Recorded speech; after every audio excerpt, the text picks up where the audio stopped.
Quelque chose de nouveau, c'est pas quelque chose de nouveau, nous savions ça depuis, mais face à la communauté internationale, il nous manquait d'arguments à ce sujet. Donc, au sujet, si M. Biya est en vie ou pas. Vous voyez? Donc, beaucoup de présidents, donc, dans ce sujet, pour savoir si M. Biya est en vie ou pas. Nous savions que M. Biya n'était plus en vie. Mais face à la communauté internationale et au théâtre qui se déroulait à Yaoundé, on manquait d'évidence pour prouver aux yeux du monde. Donc, une évidence, cette évidence que nous venons de vivre, parce qu'il y a quelques minutes, j'étais en train de voir le journal, sur RT France, où la République du Cameroun devait s'exprimer. Donc, vous pouvez aller le chercher, le journal vient de passer. Tout à l'heure, le Cameroun vient de passer à stage. Tout à l'heure, le Cameroun vient d'avoir la parole aux Nations Unies et M. Biya n'était pas là. Donc, c'est le ministre des Relations extérieures qui a représenté M. Biya aux Nations Unies. Donc, c'est lui qui avait la parole. Donc, une fois de plus, voilà donc une preuve vivante face au monde entier que le Cameroun est réellement gouverné par une photo. Donc, ça c'est un message d'alerte, c'est pas un long message parce que je venais de voir le journal. Vous pouvez aller taper sur YouTube, peut-être le journal est encore en train de passer, RT France. Le Cameroun vient d'avoir la parole, il n'y a même pas 5 minutes de cela. Et ce n'était pas M. Biya, comme prévu par les RDPcistes biaïstes depuis le matin, qui nous faisait croire que M. Biya allait prendre la parole dans un live depuis Mvomoka, parce que c'est ce qui se disait. Donc c'est le ministre des Relations extérieures qui était sur stage pour représenter le Cameroun, lui qui n'a pas été mandaté par les 25 millions de Camerounais que nous sommes, parce que celui-là n'a jamais été mandaté par le peuple pour parler au nom du peuple sur des pareils stages. Je pense qu'on a quelqu'un qui a été mandaté. Donc voilà une preuve de surplus que M. Biya n'est plus en vie. Tout ce qui se passe à Etoudi à l'heure actuelle, c'est juste un cinéma. Donc, c'est du cinéma qui se passe à Yaoundé pour nous faire comprendre que M. Biya est réellement en vie. Pourtant, M. Biya ne vit plus. M. Biya ne vit plus. M. Biya, il est en incapacité. S'il est vivant, il est en incapacité de résoudre le problème des Camerounais à l'heure actuelle. Donc moi j'appelle les Camerounais, vous devez sortir. Voilà la preuve, une preuve de plus aux Nations Unies. Le Cameroun vient de passer sur stage. Là, il n'y a même pas 5 minutes. Et c'est le ministre des Relations extérieures qui parle au nom du Cameroun alors qu'on ne le connaît pas. On n'a jamais mandaté ce monsieur pour parler au nom du peuple camerounais. Au nom du peuple souverain que nous sommes, nous n'avons jamais mandaté le ministre des Relations extérieures pour aller parler au nom du Cameroun aux Nations Unies. Notre pays a assez de problèmes à l'intérieur, à l'heure que je vous parle. Notre pays traverse des crises sérieuses. Donc nous avons besoin d'aide des observateurs internationaux. Donc vous n'allez pas me dire que le ministre des Relations extérieures va aller s'asseoir pour discuter de toutes ces crises-là dont je ne suis pas sûr qu'il connaît même le tiers. Monsieur Biya est dans l'administration depuis 58 ans, donc lui devait être sur stage en train de discuter avec les leaders du monde la situation actuelle du Cameroun. Mes frères et sœurs, ne prenez pas notre pays comme la blague. Voilà notre pays qui est en train de tomber. Il est quelle heure? Je me lève. Après avoir vu le journal, je pouvais aller dormir. Je reviens pour édifier le peuple camerounais, pour vous dire qu'on a un zombie au pouvoir. Monsieur Biya n'existe plus. Il est en incapacité mentale de prendre soin des 25 millions d'esprits forts que nous sommes. Monsieur Biya est en incapacité mentale. Et il faudrait que tous les Camerounais commencent à prendre leurs responsabilités. Parce que notre pays, ce n'est pas un ghetto. Notre pays, ce n'est pas un ghetto. Frères et sœurs camerounais, prenons nos consciences. Réveillons-nous de notre sommeil. C'est le ministre des Relations extérieures qui peut nous représenter aux Nations Unies, tandis qu'on vit des crises de Boko Haram, tandis qu'on veut des contrats, des vrais matériels de guerre pour combattre ces extrémistes Boko Haram dans des zones de la Damawa qui sont en train de sévir notre pays et même dans l'est du Cameroun, où les anti-Balaka sont en train de s'accaparer de nos terres, Ou alors de l'autre côté de Bakassi, où on voit des Nigériens maintenant qui veulent reprendre possession de ces terres dont le président élu Maurice Kamto a combattu si rudement et dur pour la récupération de la péninsule. Mais frères et sœurs camerounais, M. Biya n'existe plus. Il est en incapacité mentale de prendre soin des 25 millions d'esprits forts que nous sommes. Et il est inadmissible que nous continuions à rester bouche bée. Voilà le président élu du Cameroun, le président Maurice Kamto, qui est séquestré chez lui. Les Camerounais doivent se lever, comme ils se sont levés le 6 avril 1984 pour aider l'imposteur Biya. Nous n'avons vu aucun bénéfice de cet effort. Donc il faut qu'on se lève de la même effort pour soutenir cet homme fort qui est le président élu Maurice Kamto. Parce qu'il est temps. Comment est-ce que vous vouliez qu'on vous prouve encore?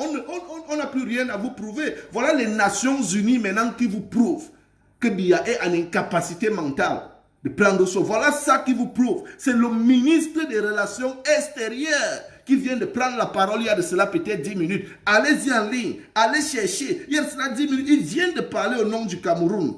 Alors qu'il n'a jamais été mandaté. Mais vous êtes chez vous, vous êtes tranquille, vous êtes content, vous vous en foutez. Tandis qu'à Tangandji se lèvent les bâtards pour parler aux hommes politiques. Comme le président élu Maurice Kamto. Nous on est là, on accepte. On arrête plus de 600 personnes. Mais il faut qu'on sorte, Camerounais, sortons, Biya n'existe plus. C'est un petit gré à gré qu'ils veulent faire. Et si on laisse passer, voilà ça qu'ils prennent déjà, ils nettoient déjà John Gouté pour l'amener, présenter aux élites et tout et tout. Le RDPC est prêt à tout pour ne pas tomber. Il faut que vous le sachiez. Le RDPC est en train de protéger sa legacy. Parce que M. Biya n'a pas pu laisser une legacy. Donc le RDPC fait de son mieux pour au moins la legacy du parti. Et ils sont prêts à tout. Ils sont prêts à donner le pouvoir à John Gouté si et seulement leurs intérêts sont protégés. Les intérêts des Owona, Mathias Owona et son père, ou alors Joseph Owona, ou alors Jacques Famdongo, tous ces gens-là, les Atangandji, ils savent qu'ils sont déjà dans la liste noire. Parce qu'ils savent que le boss est en incapacité mentale de prendre soin de nous. Ils savent ça. Donc maintenant, ils s'apprêtent à un assassinat du président Maurice Kamto pour prendre le pouvoir et faire leur gré à gré et sortir les armes quand leur candidat est déjà au pouvoir. Vous savez, frères camerounais, les Occidentaux ne blaguent pas avec leurs intérêts. Eux, ils vont venir signer leur contrat avec tout le monde qui sera là étudiant. Et la personne va signer à telle manière de vendre notre pays si on laisse le RDPC là. Ils seront prêts à tout, à signer tout contrat que vous pourriez vous imaginer si on laisse le RDPC à cette place-là. Juste pour continuer à se maintenir comme ils se sont maintenus les 40 dernières années.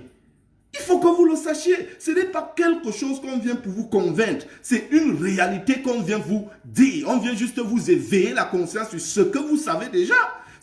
Je ne vais pas venir dire aux Camerounais aujourd'hui que l'armée de M. Biya n'est pas formée pour la guerre, mais est formée pour le kidnapping, est formée pour le meurtre. Ce n'est pas quelque chose qu'on vous apprend. Le Cameroun n'a jamais connu une guerre.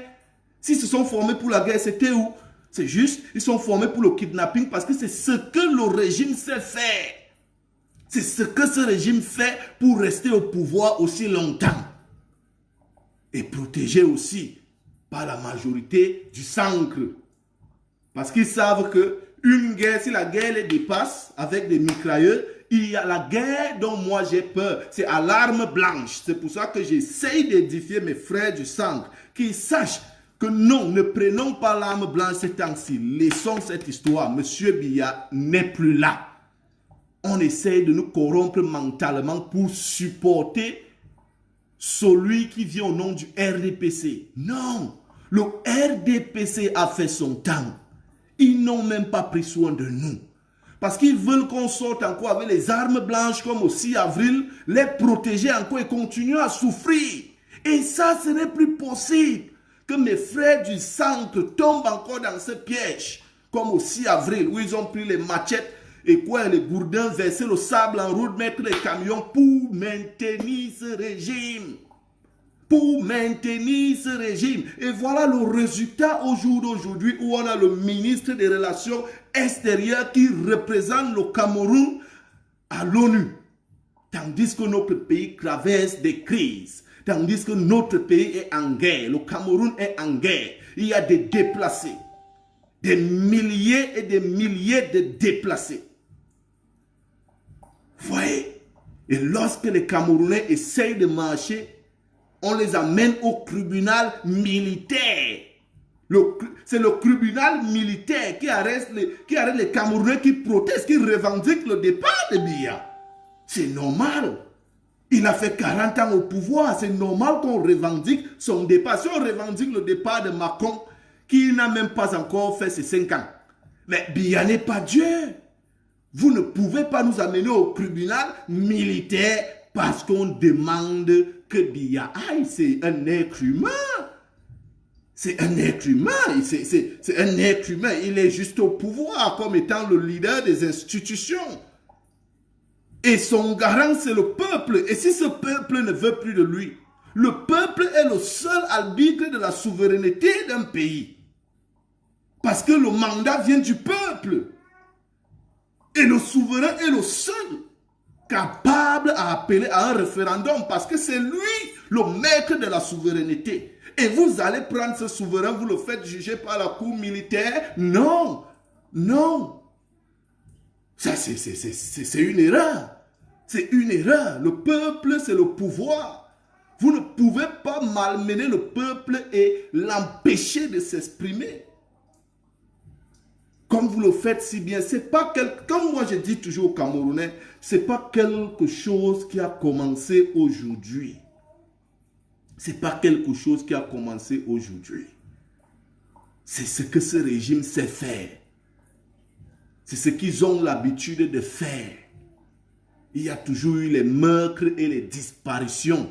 Je vous ai dit, ils sont numéro 1 en Afrique pour les meurtres et les kidnappings. Parce qu'ils ne connaissent pas la guerre. Notre peuple ne s'est jamais levé pour aller faire la guerre. On est un peuple de paix. On s'est toujours aimé entre nous. Alors frères et sœurs camerounais, moi je suis venu pour vous dire, prenez conscience. Biya n'est plus. S'il est là-bas, sachez qu'il est en incapacité mentale de réagir. Il est en incapacité mentale de prendre soin des 25 millions d'esprits forts que nous sommes. Alors, prenons-nous en charge. Nous prendre en charge, ça veut dire quoi? La prochaine marche, tous les Camerounais dehors. Normalement, ça, dans les pays réfléchis, où il y a des hommes réfléchis, ça devait amener les gens dehors. Juste cette action des Nations Unies devait ramener les gens dehors, dans le pays vraiment où les esprits sont vraiment éveillés.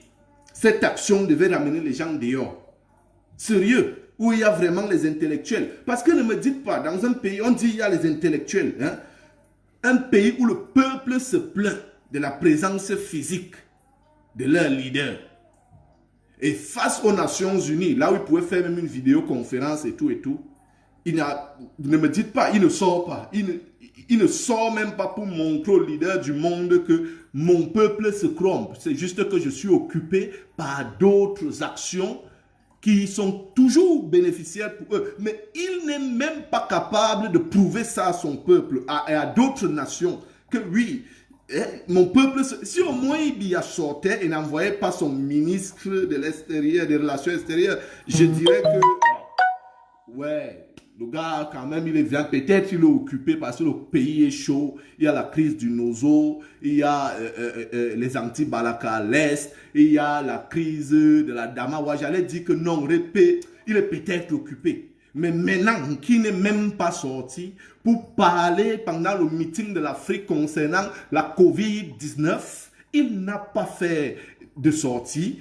Même dans les meetings où tu n'as pas besoin de ta présence, mais juste d'un logiciel, un ordinateur. Ben, c'est une famille riche. Si sa fille porte les sacs de 10 millions, ne me dites pas que si sa fille porte les sacs de 10 millions, ce n'est pas un ordinateur de 500 000 francs ou d'1 million qui va le dépasser à payer pour poser dans son bureau et faire des conférences live et directes avec les autres leaders africains, parce que ce ne sont pas les Nyambrés africains, comme il va dire, bon, il ne va pas faire la vidéoconférence avec moi, il va dire, je suis Nyambré, mais au moins les leaders, les présidents comme lui, qui s'asseyaient, vous voyez, pour discuter de ce qui concerne l'intégrité du territoire, comment gérer le Covid qui a frappé vraiment durement l'économie de l'Afrique. Le gars n'était pas là. Vous voyez, maintenant aux Nations Unies, il n'est toujours pas là. Tandis que le peuple est en train de revendiquer son intégrité physique, sa présence physique dans certains domaines qui concernent la chose politique du Cameroun. Parce que, vu les crises que nous vivons à l'heure actuelle, si M. Biya à l'ONU, nous savons que c'est un débat dur qui allait se passer à l'ONU. Pourquoi? Parce qu'il allait discuter avec les autres leaders, essayer d'expliquer à quelle position se trouve à l'heure actuelle la crise du Nord et au Sud-Ouest. Parce qu'il y a un débat sur la table. Est-ce que l'armée va rentrer dans ses casernes ou pas? Ça, c'est un débat qu'on pouvait avoir, qui pouvait faire avancer notre pays, qui pouvait nous donner une avancée très grande, qu'il aille discuter, et au moins le retrait de l'armée, si c'est, tu vois, il y a des choses que M. Biya, sa présence physique aux Nations Unies, pouvait résoudre plusieurs problèmes. Mais il a choisi de nous envoyer le ministre des Relations extérieures pour aller parler de ce qu'il ne connaît pas. Vous voyez, il est pour les relations extérieures, oui, mais il y a des dommages à l'intérieur du territoire, dans l'intégrité du territoire. Vous voyez, c'était encore mieux qu'à Tangandji aille le représenter, parce qu'à Tangandji au moins connaît, au Minado connaît au moins l'étendue du territoire. C'était mieux. Le ministre des Relations extérieures, vous voyez, il va le représenter. Bon, il va parler de quoi là-bas qui concerne réellement la nation qu'il connaît, parce qu'il ne s'y connaît pas, il s'y connaît dans les relations extérieures. Au moins, Tangandji était là, il s'y connaît dans le territorial. Vous voyez un peu, c'était mieux qu'il aille. Au moins, il pouvait s'asseoir. Parce que ça dépend de la personne qu'on envoie pour comprendre la discussion qu'il aura à discuter sur la table. C'est ce qu'il faut comprendre. Le Cameroun, à l'heure actuelle, n'a pas besoin d'aller signer les contrats, n'a pas besoin des deals. Le Cameroun, à l'heure actuelle, a besoin de résoudre ces crises pour s'attirer des investisseurs. C'est le problème que vous ne comprenez pas. Il faut résoudre ces crises pour s'attirer des investisseurs. Et la crise juste du Nord et du Sud-Ouest, ça nous a bloqué déjà trop d'investisseurs parce qu'il y a l'incertain dans le Cameroun. Il y a la crise. C'est un ennemi invisible. Celui du Nord et du Sud-Ouest, c'est un ennemi invisible. Dites-vous ça. Et c'est comme si tu as un problème avec le fantôme. Il peut apparaître partout, dans toutes les zones du Cameroun. Il peut apparaître. C'est pourquoi je dis au Cameroun, le Cameroun est en guerre. Mais vous prenez ça comme là-bas parce qu'on a un ennemi invisible. Ces Amba Boys, comme on les appelle Amba Boys, quoi, si c'est leur nom, ce sont des ennemis invisibles. Ils ont réussi à maîtriser des villes. Dit genre, personne ne passe dans cette ville aujourd'hui et tout le monde respecte. Donc la nation vit face à un ennemi invisible. Donc il y a un grave problème qui devait aller être soumis aux Nations Unies parce qu'à l'heure actuelle, il y a l'incertain même dans le cœur des Camerounais. Les Camerounais vivent dans la peur. Et il y a aussi la crise post-électorale.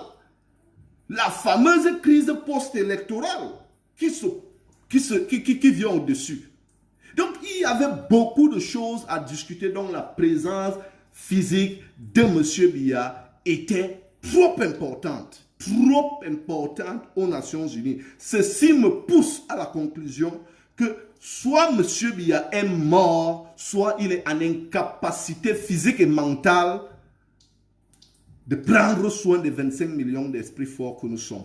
Je vous le dis et je répète, soit M. Biya est mort, soit il est en incapacité physique et mentale pour prendre soin des 25 millions d'esprits forts que nous sommes. C'est ce que je suis venu vous dire. Frères et sœurs, faisons une réflexion collective sur ce sujet que je suis venu discuter avec vous ce soir. J'aimerais que nous ayons tous ensemble une réflexion collective sur l'état de santé de M. Biya. Si nous pensions qu'il est toujours le Nomdji que nous avons toujours cru, il y a de cela 10, 20, 30 ans, si nous pensons faisions une réflexion collective. À ce qui me concerne, moi, je ne pense pas. Je pense que le lion est devenu chat. Je pense que le lion a atteint un niveau que même si tu mets le doigt dans sa bouche, il ne va pas mordre. Donc, sachons que notre pays, on a toujours dit lion indomptable. On ne peut pas dompter ces lions. Nous sommes des indomptables. On ne dompte pas. Vous voyez,